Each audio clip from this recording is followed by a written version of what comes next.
Resort நடத்துகிறவர் ஒரு ஆளுக்கு 10,000 ரூபாய். இந்த ரெசார்ட் என்று பாலியல் பெண்களை அவரோடு இணைத்து விடுவது தான் அந்த ரெசார்ட் நிர்வாகியினுடைய வேலை. இந்த மனைவிகளை மாற்றிக்கொள்கிற கலாச்சாரம் அத்தனையும் பத்திரிகை துறையில் இட்டு கட்டப்படுகிற செய்தி. பாலியல் பெண்களை அவருடைய மனைவின்னு கூட்டிட்டு வருவார். ஆண்களும் பெண்களும் சேர்ந்து குடித்து கும்மாளம் ஆடலாம். போதை ஆசாமிகள் பின்னணியில் அரசியல். இப்போ இதுக்கு பின்னாடி ஒரு அரசியல் 100%.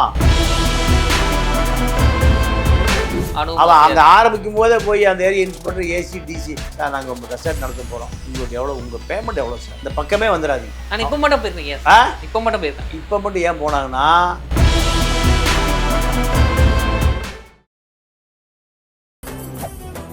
மெரிபா பன்னீர் சோடா, ஐ ட்ரஸ்ட் மெரிபா.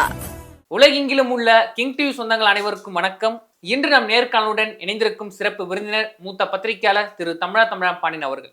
வாங்க பேசுவோம். வணக்கம் சார். போதைப் பொருள் கலாச்சாரம் இதுக்கு முன்னாடி தமிழ்நாட்டில் வந்து பல ரைட்லாம் நடத்திருக்காங்க சார். அதில் வந்து பல உயரக கஞ்சா பொருள், குக்கைன்னு சொல்லி நிறைய விஷயம் வந்து பிடிச்சிருக்காங்க. ஆனால் இந்த ஒரு இடத்துல, அதாவது கன்னியாகுமரி 5 கிராமம், இந்த இடத்துல ரைடு பண்ணியிருக்காங்க. ஆனால் போலீஸே மிரண்டு போய் இருக்காங்க. இதுவரைக்கும் பிடிச்ச போதைப் பொருளை விட இங்கே பல வகையான போதைப் பொருள் இருக்குது அப்படின்னு போலீஸ் ஆடி போய் இருக்காங்க. முக்கியமாக அந்த ஒரு பார்ட்டியில் வந்து நடந்த விஷயங்கள் விதங்கள்லாம் கேட்டுட்டு மக்களே அதிர்ச்சியில் இருக்காங்க. இப்படியும் நடக்குமா அப்படின்னு. என்ன நடந்திருக்கு சார் அந்த பார்ட்டியில்? இல்லை, இந்த இப்போ 5 கிராமம் மனைவிகளை மாற்றிக்கொண்டார்கள், கொகைன், ஹெராய், இதெல்லாம் காவல்துறையும் பத்திரிகைகளும் ஒரு செய்தியை பிரம்மாண்டப்படுத்தி இருக்கிறார்களே தவிர 5 கிராமத்தை தாண்டி 10 கிராமம் 15 கிராமம் எல்லா இடங்களும் இது நடக்குது. உதாரணத்திற்கு நீங்கள் அது கன்னியாகுமரி என்பதை விட நமது கிழக்கு கடற்கரை சாலை தான் இதுக்கு புகழ் வாய்ந்தது. ஈஸியாக தான். என்னன்னா, பல கோடீஸ்வரர்கள், பல பில்லியனர்ஸ், பெரிய இடத்து கோடீஸ்வர குடும்ப இளைஞர்கள் எல்லாம் குவிந்திருப்பது சென்னை, பாண்டிச்சேரி தான். இப்போ 5 கிராமம் என்பது ஏதோ 100ல் 1. அது வந்து மிகப்பெரிய செல்வந்தர்களோ அல்லது பெரிய கார்ப்பரேட் முதலாளிகளோ கூடுகிற இடம் இல்லை. அப்படி கூடுற இடம் எங்கேன்னு கேட்டிங்கன்னா திருவனந்தபுரம், கோவளம். கோவளம் இதுதான் சவுத் இந்தியாவில் ஒரு பெரிய ஹப்பு. அடுத்து ஈசிஆர் தான். இங்கே ஏறக்குறை ஒரு 200க்கும் மேற்பட்ட நட்சத்திர விடுதிகள். அதை தாண்டி மிக பிரம்மாண்டமான ரெசார்ட்டுகள். ஊமை வெளியில் ஒரு படம் வந்தது, இது இந்த கதையை வச்சே வந்தது. உண்மை சம்பவத்தை 20-30 வருஷத்துக்கு முன்பு. அப்போ அப்பத்துலேருந்து இந்த போதை அது எப்பவுமே இருக்கு. இது சாதாரணமாக போதை வேணும்னு விரும்புகிற இளைஞன் ஒரு 50 ரூபா இருந்தால் கஞ்சாவை நாடுகிறான். 1000 ரூபா இருந்தால் ஹெராயினா நாடுறான். 5000 ரூபா இருந்தால் பெட்ட பையனா நாடுறான். சாதாரண விவசாயி 200 ரூபாய்க்கு குவார்டர் அடிக்கிறான். ஆனால் இங்கே வந்து 20,000 ரூபாய் 50,000 ரூபாய் ஒரு டேபிள் புக் பண்ணவேன்னு சொல்கிறாங்க இந்த ரிசார்ட்டில். ஆமாம். அப்போது இது எல்லாமே மேட்டுக்குடியை சார்ந்தவர்களுடைய இயற்கையான பழக்கம். நீங்கள் மது குடித்தா ஒரு 6 மணி நேரத்தில் அது தெளிஞ்சிடும். பெற்ற பைன், ஹெராயின் போன்ற உயர்தர போதைப் பொருட்கள் ஒரு வாரம் இருக்கும். இதில் இன்னொரு பெரிய கொடுமை என்னென்னா, இந்த ஹெராயின் உபயோகப்படுத்துகிறவன் ஒரு 10 வருடங்கள் உபயோகப்படுத்திட்டா அவனுக்கு உடம்புல போதையே ஏறாது. அப்போ அவன் அது அடுத்து எங்கே போகிறான்? உலகத்திலே விலைமதிப்பற்ற ராஜ போதை என்னன்னு கேட்டிங்கன்னா ஸ்னேக் ஃபைட். பாம்பை மண் சட்டியில் எடுத்து நாக்கை நீட்டி கொத்த விடுவான். இதுக்கு 5000 ரூபா வசூல் பண்ணுறோம். பாம்பு விஷமே போதையாக மாறுகிறது. பாம்பு கடிச்சு செத்து போயிடுவோம். ஆனால் இவனுடைய உடம்பு பூரா என்ன ஆகி போகுது? இந்த ஹெராயின் உடல் முழுக்க மரத்து போய் விஷங்கள் முறிவாகக்கூடிய அளவுக்கு அவன் உடம்பு பக்குவப்பட்டுருது. அப்போ அடுத்து பாம்பு விஷம் மட்டுமே அவனுக்கு போதை தருகிறது. இது போன்ற பழக்கங்கள் எல்லாம் மேலை நாட்டிலிருந்து இங்கு இறக்குமதியானது. இப்போது அப்படின்னு ஒரு போதை பொருள் இருக்குது, கசகசாவிலிருந்து எடுக்கக்கூடியது. இது இந்தியாவில் தடை செய்யப்பட்டது. இப்படி தடை செய்யப்பட்ட பொருட்கள் பூராமே உலகத்திலேயே பெரிய மார்க்கெட் எதுன்னா இந்தியா தான். என்ன காரணம்? காவல்துறையும் உடந்தை. இங்க வந்து காவல்துறை தானே பிடிச்சிருக்காங்க. காவல்துறை உடைந்தேன்னு நம்ம ஏற்றுக்கொள்ள முடியுங்களா? ஆமாம், ஏற்றுக்கவே முடியாது. ஏன்னா பல காவலர்கள் கஞ்சா கடத்தின வழக்கில் கைது செய்யப்பட்டிருக்கிறார். பல காவலர்கள் கஞ்சா, தாசில்தார் ஒருத்தர் ராமேஸ்வரத்தில் கஞ்சா வழக்கில் ஜெயிலில் இருந்தார். யார்? ஓய்வு பெற்ற தாசில்தார். பணம் கிடைக்குது, பணம் கிடைக்குது. நீங்கள் இப்போ ஜாஃபர் சாதிக் அமீரை வைத்து படம் இயக்கின திமுகவினுடைய ஒரு பிரமுகர், அவர்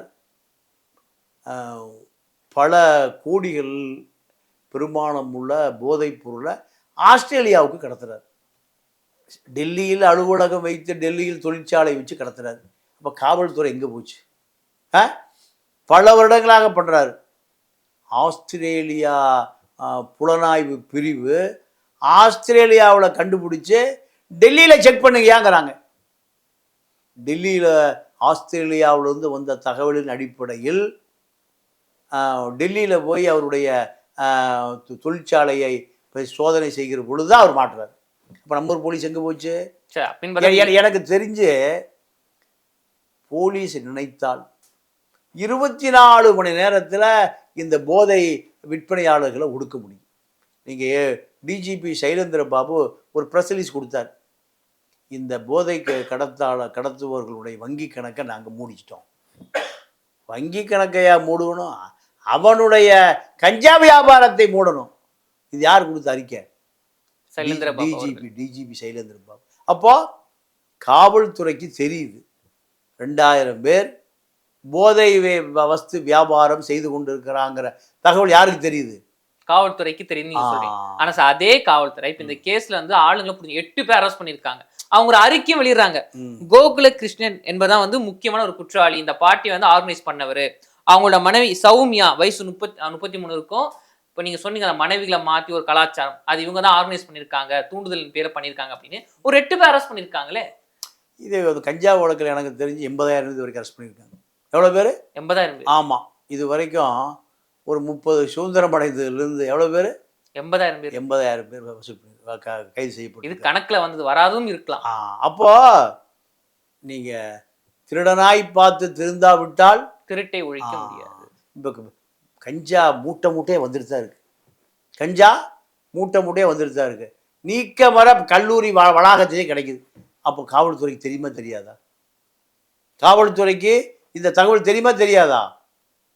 நீங்கள் அந்த ஒரு ஒரு காவல் நிலைய எல்லைக்குள்ள எவன் கஞ்சா விற்கிறான், எவன் ப்ராஸ்டியூஷன் பண்ணுறான், எவன் ரியல் எஸ்டேட் பண்ணுறான், எவன் கட்ட பஞ்சாயத்து பண்ணுறான், எல்லாம் யாருக்கு தெரியும்?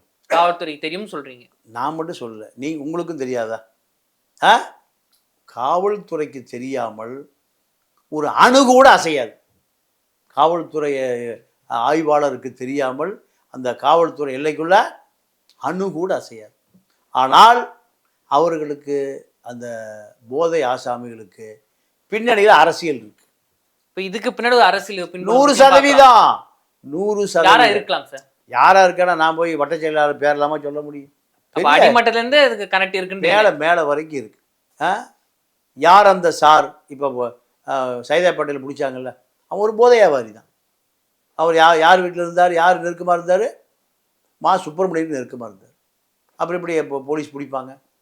இப்படி தமிழ்நாடு முழுக்க இருக்கக்கூடிய எல்லா போதை ஆசாமிகளும் காவல்துறைக்கு பின்னால் ஒரு அரசியலோடு ஒளிஞ்சிருக்கான். இப்போ இந்த மனைவிகளை மாற்றிக்கொள்ளுகிற கலாச்சாரம் அத்தனையும் இங்கே பத்திரிகை துறையில் இட்டு கட்டப்படுகிற செய்தி. அப்படிலாம் ஒன்றுமே இல்லை. என்ன நடக்கும்னா, இந்த ரெசார்ட் நடத்துகிறவர் ஒரு ஆளுக்கு 10,000 ரூபா இந்த ரெசார்ட் என்ட்ரன்ஸ் ஃபீஸ். அப்போ அவர்களுக்கு 50 பேர் கூடுவோம், 5 லட்ச ரூபா வரும். இப்படி வருகிற பொழுது நீங்கள் பாலியல் பெண்களை அவரோடு இணைத்து விடுவது தான் அந்த ரெசார்ட்டு நிர்வாகியினுடைய வேலை. சார் இன்னொன்னும் சொல்றாங்க வார முழுசா சொல்லிடுவேன். அப்போ பாலியல் பெண்களை அவருடைய மனைவின்னு கூட்டிகிட்டு வருவார்.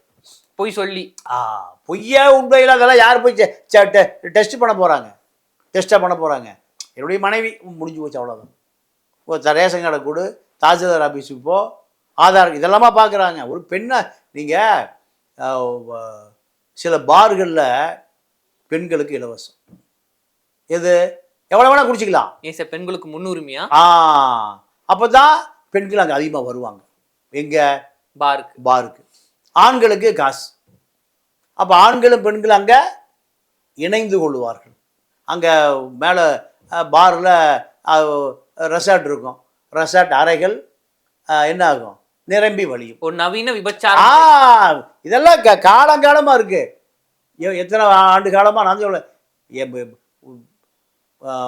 கொட்டி நீலாங்கரையிலிருந்து பாண்டிச்சேரி வரை, காலாப்பட்டு வரை பல விடுதிகள் இருக்கு. சனி ஞாயிறு நிரம்பி வழிகிறது. பாண்டிச்சேரியில் இருக்கிற அத்தனை அறைகளும் தமிழ்நாட்டை சேர்ந்தவர்கள் நிரம்பி வழிகிறது. அங்கே இங்கே போனால் தான் ஏட்டையா வாயை ஊது, பைக்கை ஓட்டு, அங்கே எந்த தட்டுப்பாடும் கிடையாது.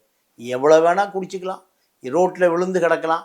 அப்படியே காவல்துறை அதிகாரி கொண்டு போய் போலீஸ் ஸ்டேஷனில் படுக்க வைப்பார். காவல் காத்துட்டு இருப்பார். எந்த அசம்பாவிதம் நடந்தால் பத்திரிக்கை வந்துன்னா டூரிஸ்ட்டு வரமாட்டான் பாண்டிச்சேரிக்கு. சாராயம் விற்காது, சரக்கு ஓடாது. என்ன பாரு? மேஸ்ட்ரோ பார். ஆண்களும் பெண்களும் சேர்ந்து குடித்து கும்மாளம் ஆடலாம். அப்படி பார்லாம் வந்துருச்சு பாண்டிச்சேரியில். அப்போ இதெல்லாம் அரசாங்கமே ஊக்குவிக்கிறது. நீங்கள் மெரினா பீச்சில் 10 மணிக்கு மேலே குடிச்சிட்டு ஆட்டம் போட்டீங்கன்னா பிடிச்சிட்டு போயிடுவான். பாண்டிச்சேரி பீச்சில் இரவிரவாக ஆட்டம் போடலாம். அதற்காகவே அந்த மாநிலத்தினுடைய அனைத்து கதவுகளும் அங்க இருக்க கலாச்சாரம் பண்படு வேறன்னு சொல்லலாம். கவர்மெண்ட் வேற இல்லைங்க, அவர்களும் தமிழர்கள் தானே. ஆமா சார், தமிழர்கள் தான். அங்க போறவன் யாரு? ஜப்பான்காரனா? தமிழர்கள் தான். எங்க இருந்து போறான்? தமிழ்நாட்டில இருந்து தான் போறான். பாண்டிச்சேரி ஊரு தான் பேரை தவிர அங்க தமிழ்நாட்டை சேர்ந்த தமிழர்கள் தான் அத்தனை விடுதிகளும் நிரம்பி வழிவதற்கு காரணம். அங்க எல்லா வகையான சட்ட மீறல்கள், சமூக மீறல்கள், சீரழிவு கலாச்சாரம் எல்லாம் நடக்குது. ஸோ ஒரு விஷயம் அருமையா சொன்னீங்க, எல்லா சட்டங்களும் அங்கே இருக்கு அப்படின்னு. முக்கியமா இந்த மனைவிகளை மாற்றி ஒரு விஷயம் சொன்னீங்களா? ஆனா இங்க அது மட்டும் நடக்கலைங்க சார். கல்ச்சர் ப்ரோக்ராம்ன்ற பேர்ல எப்படின்னா ஆணும் பெண்ணும் ஒன்னா சேருவாங்க. அது ஒரு வயசானவங்க பார்ப்பாங்க. அந்த வயசானவர் பார்க்குறாரு பார்த்தீங்க, அதுக்கு ஒரு பேமெண்ட் கொடுத்தாகணும். அதுமாதிரி சில ஆன்டிஸ் வராங்க, சில அங்கிள்ஸ் வராங்க அப்படின்னா அவங்களுக்கு வந்து இளம் பெண்களை இளம் ஆண்களே சப்ளை பண்ற இதெல்லாம் வந்து அந்த 5 கிராமத்துல அந்த ரெசார்ட்ல நடந்திருக்குன்னு சொல்றாங்க. இதெல்லாம் சாதாரண சார். நீங்க பெரிய பில்டப்லாம் கொடுக்காதீங்க. சாதாரணம். எங்க சாதாரணம். இது கலாச்சார சீர்கேடு இல்ல இல்ல இல்ல, கலாச்சார சீரழிவு தான். இதை பத்தி கவலைப்பட வேண்டியது காவல்துறை. நீங்க அந்த ரெசார்ட்ல என்ன நடக்குன்னு, ரெசார்ட் கட்டப்படுகிறதுல கட்டப்பட்டு இனாகரேஷன் பண்ண உடனேமே காவல்துறைக்கு தெரிஞ்சிடும். காவல்துறைக்கு தெரியாமல் அணுவும் அசையாது. காவல்துறைக்கு தெரியாம அவன் அங்கே ஆரம்பிக்கும் போதே போய் அந்த area inspector, AC, DC, sir நாங்கள் ரெசார்ட் நடத்த போகிறோம், உங்களுக்கு எவ்வளோ, உங்கள் பேமெண்ட் எவ்வளோ சார், உங்கள் அந்த பக்கமே வந்துடாதீங்க. இப்போ மட்டும் போயிருக்கீங்க? இப்போ மட்டும் போயிருக்காங்க. இப்போ மட்டும் ஏன் போனாங்கன்னா மேலிருந்து அங்கே சண்டை சச்சரவு நடந்திருக்கும். சண்டை சச்சரவு அங்கே யாராவது ஒருவன் உயர் அதிகாரிக்கு தகவல் கொடுத்து காவல்துறை வந்து நடவடிக்கை எடுக்கலைன்னா அத்தனை ஆவணங்களையும் பத்திரிக்கை கொடுத்துருங்க. பல காவலர்கள் சஸ்பெண்ட் செய்யப்படுவார்கள். இதை தவிர்ப்பதற்காக காவல்துறை அங்கே போயிருக்கு. அது இந்த மாதிரி பாட்டில முக்கியமா பெரிய பெரிய பிரமுகர்கள், பணக்காரர்கள் தான் அதிகமா மாட்டுறாங்க. அவங்க தான் வருவான், அவன் தான் வருவான். அப்புறம் ஏழை பால கூலிக்கு ஆட்டோ ஓட்டுறவனாங்க வருவான், 10,000 கொடுத்துட்டு. மூட்டை தூக்குறவனா வருவான், நாற்று நடவனா வருவான். நீங்கள் ஒரு சாதாரண குடிகாரன் குடிச்சு விட்டு ரோட்டில் கத்திட்டு போனான்னா அவனுக்கு என்ன பேர்? குடிகாரன். பண்ணை வீட்டில் எங்கே பண்ணை வீட்டில் 10 பண்ணை முதலாளிகள் Audi car, Benz car, BMW, ஒரு 10 பேர் உட்கார்ந்து பரப்பனை, ஊர்வனை, கடலில் நீந்துவனை, எறா, சுறா, புறா, கோழி, ஆடு, மாடு எல்லாம் டேபிளில் வச்சு முந்திரி பருப்பு, பாதாம் பருப்பு, பிஸ்தா பருப்பு, ஜானி வாக்கர் 2 லட்ச ரூபாயா ஒரு பாட்டில். எவ்வளவு? 2 லட்சம் 2 லட்ச ரூபா. கோழி மாவு எல்லாம் வச்சு சாப்பிட்டா அதுக்கு என்ன பேர்? பாட்டி. கரெக்டாக பல பார்ட்டிகளை கலந்துருப்பீங்க போல இருக்கு. அப்போ அதுக்கு பேர் பெரிய மனிதர்கள் ஓய்வு எடுக்கிறாரியா. பெரிய மனிதர்கள் ஓய்வு எடுக்கிறாயா. இதுக்கு என்ன பேர்? குடிகாரன் குடிச்சு கத்திட்டு போறாயா. இவனுக்கு பேர் என்ன பேர்? குடிகாரன். இவர்களுக்கு என்ன பேர்? பார்ட்டி நடக்குது. ரிலாக்ஸ் பண்ண. இது ஈசிஆரில் என்ன நடக்குதுன்னு கேட்டிங்கன்னா, சில கோடம்பாக்கம் கொஞ்சம் குமரிகளை நீங்கள் அப்படியே டான்ஸ் ஆட சொல்லி, அதுக்கு பேர் லேடிஸ் பார். எங்கே இருக்குது? இங்கே இல்லை, பெங்களூரில் இருக்குது. அது விருப்பப்பட்டு தான் சார். ஆமாம், அது நான் எதுவுமே விருப்பப்படாமல் நடக்காது. எல்லாமே விருப்பப்பட்டு தான் நடக்கும். எல்லாமே விருப்பப்பட்டு தான். இங்கேயும் மனுங்களை மாற்றினது அதுதான். எல்லாம் அப்படி தான். சரி, லாஸ்ட் கொஸ்டின் சார். இப்போ இந்த ஒரு கேஸ்ல போலீஸ் ஒரு ரிப்போர்ட் கொடுத்துருக்காங்க. கிட்டத்தட்ட நாங்க பல வகையான போதைப் பொருளை நாங்க பிடிச்சிருக்கோம். அதுல முக்கியமா 200 டைப் ஆஃப் போதைப் பொருள், 102 வகையான வெளிநாட்டு ட்ரிங்க்ஸ், முக்கியமா உயர் ரக கஞ்சா பொருள், எல்எஸ்டி ஸ்டாம்பு, மெத்தமெட்டமைன், கொக்கைனு, ஓஜி, இத்தனை போதைப் பொருள் இங்க பிடிச்சிருக்கோம் அப்படின்னு சொல்றாங்க. ஒரு இடத்துல இவ்வளவு மாட்டி இருக்கு. இல்ல, அது வாய்ப்பே இல்லை. அதாவது நீங்க காவல்துறைக்கு மாமூல் சரியா போலின்னு நினைக்கிறேன். அதனால அவர்கள் வளைக்கப்பட்டிருக்கார்கள். எல்லா பக்கம் நடக்குது சார். மாமூல் போலினா கைது செய்யப்படுவார், மாமூல் போனா கைது நடவடிக்கை இருக்காது.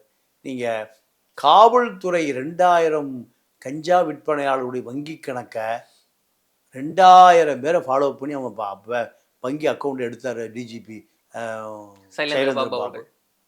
2000 பேருக்கு கஞ்சா வருகிற வழியை, பெத்தப்பட்ட பெண் வருகிற வழியை, அபின் வருகிற வழியை, ஹெராயின் வருகிற வழியையும் அடைக்க முடியல. எதை அடைக்கணும்? வங்கி கணக்கு பிரீஸ் பண்ணால் அடுத்த ICICI Swiss bank account open பண்ணிடுவான் கஞ்சா விற்கிறவன். எங்கே? வேலுமணிக்கு எங்கே அக்கௌண்ட் இருக்கோ 1 லட்சம் கோடியை போட்டு வச்சுருக்காரு சுவிட்சர்லாந்து பேங்கில். இவனும் இந்த கஞ்சா விற்கிறவனும் அதே பேங்கில் அக்கௌண்ட் ஓப்பன் பண்ணுவான். அது வல்ல காவல்துறை வேலை. காவல்துறை வேலை தமிழ்நாட்டுக்குள்ள ஆந்திராவிலிருந்து ஊடுருவுகிற வழியை அடைக்கணும். வழியை நீங்கள் பிரிட்டன் போலீஸ் என்ன பண்ணுவான் தெரியுமா? ஐரோப்பா போலீஸ் எல்லாம், ஸ்காட்லாந்து யார்டு போலீஸ் என்ன பண்ணுவான் தெரியுமா? இப்போ உங்கள்கிட்ட கஞ்சா இருக்குன்னா உங்களை கைதெல்லாம் பண்ண மாட்டான், கஞ்சாவை எடுத்துக்குவோம், உங்களை அப்படியே கூட்டிகிட்டு போய் அப்ரூவர் ஆக்கிடுவான். நீ யார்கிட்ட வாங்குற, உனக்கு யார் ஹோல்சேல் வியாபாரம், எந்த வழியாக வருது, இப்படி அந்த நெட்வொர்க் பூரா என்ன பண்ணுவான்? பிடிச்சிருவாங்க. பிடிச்சி ஒரே நாளையில் அமுத்திடுவான். அதுதான் காவல்துறை. இங்கே காவல்துறை இவரை பிடிச்சி உள்ளே போட்டுருவான், அவன் தப்பிச்சிருவான். இவன் பெயிலில் வெளியே வந்து நாளைக்கு தொழில் ஆரம்பிச்சிருவான். இப்படித்தான் பலாயிரக்கணக்கான வேறு பள்ளி மாணவர்களிடம் மாணவிகளிடமும் எல்லா போதைப் பொருளும் வித்துட்டு இருக்காங்க. காரணம், காவல்துறை தன்னுடைய கடமையை முழுமையாக செய்தால் இவர்கள் போன்றவர்கள்லாம் 24 மணி நேரத்தில் ஒடுக்கப்படுவார்கள். இல்லைன்னா என்ன பண்ணுவான்? தமிழ்நாட்டை விட்டு தப்பி ஓடி போயிடுவான். ஆனால் இது காவல்துறைக்கு அதிகாரங்கள் வழங்கப்படவில்லை. நீங்கள் எல்லா பிராந்தி கடையும் 24 மணி நேரம் சரக்கு விற்கிறான். கோர்ட் என்ன சொல்லுது? மத்தியானம் 12 மணிக்கு திறந்து ராத்திரி 10 மணிக்கு போட்டு 11 மணிக்கு போங்க, 12 மணிக்கு போங்க, சரக்கு வாங்கலாம். காந்தி நோட்டை தள்ளினீங்கன்னா போதும், பாட்டில் வெளியே வரும். எல்லா இடத்துலையும் போலீஸுக்கு தெரியாதா? தெரியுமா தெரியாதா? போலீஸ் ஏன் அந்த கடை நடத்துகிறவர் அந்த ஏரியா வட்ட செயலாளர் வண்டு முருகன் 5300 கடை இருக்குது. 5300 ஆளுங்கட்சியினுடைய செயலாளர்கள் தான் எது நடத்துகிறான்? டாஸ்மாக் பார் நடத்துகிறான். பாரு நடத்துகிறான். தண்ணி பாக்கெட்டு 10 ரூபா, தண்ணி பாக்கெட்டு டம்ளர் 10 ரூபா. இப்படி உனக்கு அவ்வளோ கரெக்டாக தெரியுதுன்னு கேட்குறியா? ஒரு பத்திரிக்கையாளர். அப்போ அந்த வட்ட செயலாளருக்கு ஒரு நாளைக்கு 10,000 ரூபா கிடைக்குது. ஒரு டாஸ்மாக் பார் நடத்துகிற ஒரு ஆளுக்கு எவ்வளோ கிடைக்குது? 10,000. மாதம் 3 லட்ச ரூபா கிடைக்குது. ஐஏஎஸ் ஆஃபீஸருக்கு எவ்வளோ சம்பளம்? சீனியர் டிஜிபிக்கு, கவர்மெண்ட் செக்ரட்டரிக்கு தான் 2 லட்சம் 3 லட்சம் சம்பளம். இது சாதாரண வட்ட செயலாளருக்கே கிடைக்குது. இதில் தான் திராவிட இயக்கமே நிற்குது, கட்சியே நிற்குது. அதிமுக வந்து அதிமுக, திமுக வந்து திமுக. அப்போ அத்தனை சமூக விரோதிகள், சட்ட விரோதிகள், சாராயம் விற்கிறவன், கஞ்சா விற்கிறவன் அத்தனை பேரும் காவல்துறையினுடைய பட்டியலில் இருக்கிறார்கள். காவல்துறை நினைத்தால் 24 மணி நேரத்தில் இதை ஒழிக்க முடியும். அதற்கான முயற்சிகளை செய்யவில்லை. நன்றி, வணக்கம். நன்றி சார், தொடர்ந்து பேசுவோம். Meriba Paneer Soda. I trust Meriba.